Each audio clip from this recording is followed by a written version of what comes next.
Making Indonesia 4.0 salah satunya mengandalkan pertumbuhan industri makanan dan minuman. Namun, industri mamin dalam negeri bergantung pada bahan baku dan bahan penolong impor.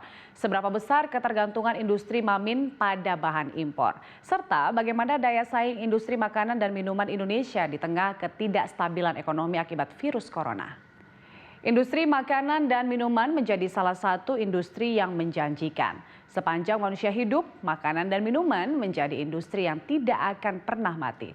Tahun lalu pertumbuhan industri makanan dan minuman mencapai 7,78%, lebih rendah dibanding pertumbuhan pada 2018 yaitu 7,91%. Salah satu yang mempengaruhi penurunan pertumbuhan di tahun 2019 adalah pemilu yang membuat investor menunggu untuk berinvestasi. Menurutnya kinerja industri ini diduga juga terkait dengan penurunan harga minyak sawit dunia yang berdampak pada penurunan ekspor kelapa sawit dan industri makanan secara keseluruhan. Sementara di tahun-tahun sebelumnya, pertumbuhan industri mamin di Indonesia trennya selalu meningkat. Di tahun 2015 7,54%, 2016 8,33%, dan 2017 9,23%. Industri makanan dan minuman memberikan kontribusi paling besar pada sektor manufaktur non-migas. Data Badan Pusat Statistik 5 tahun terakhir, kontribusi industri makanan dan minuman pada manufaktur non-migas konsisten meningkat dari tahun ke tahun. Di tahun 2015, industri ini berkontribusi sebesar 31,44% pada manufaktur non-migas. Hingga 2019, industri mamin terus meningkat dan mampu berkontribusi hingga 36,14%. Dalam 5 tahun terakhir, kontribusi industri makanan dan minuman pada manufaktur non-migas tumbuh 14,96%. Peta jalan Making Indonesia 4.0 memuat industri makanan dan minuman menjadi satu dari 5 industri yang akan menjadi andalan pertumbuhan ekonomi nasional. 4 lainnya adalah industri tekstil dan pakaian, otomotif, elektronik, serta kimia. Kontribusi industri makanan dan minuman pada perekonomian total konsisten meningkat pada periode yang sama hingga meyakinkan untuk menjadi industri prioritas. Pada 2019, industri ini mampu menyumbang 6,8% pada produk domestik bruto atau PDB total.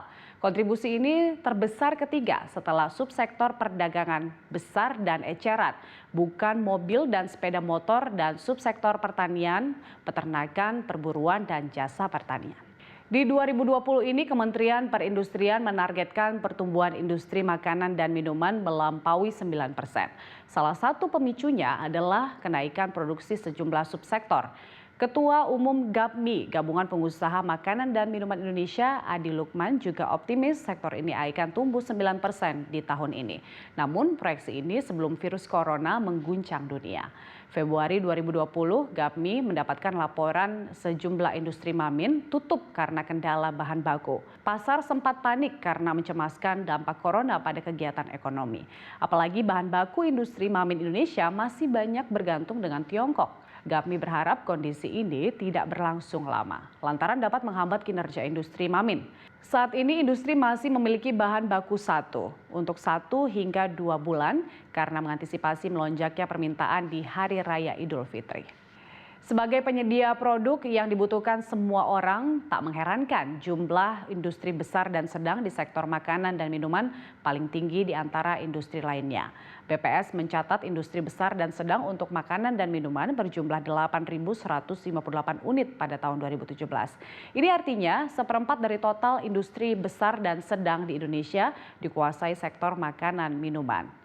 Bila di 2014 jumlah industri besar dan sedang subsektor makanan sebanyak 5.975 unit, jumlah ini meningkat signifikan di 2015 menjadi 6.453 unit. Kemudian di 2016 menjadi 7.708 unit dan 2018 turun menjadi 7.508 unit. Sementara industri besar dan sedang, subsektor minuman trennya terus bertumbuh. Bahkan jumlah meningkat signifikan di 2015.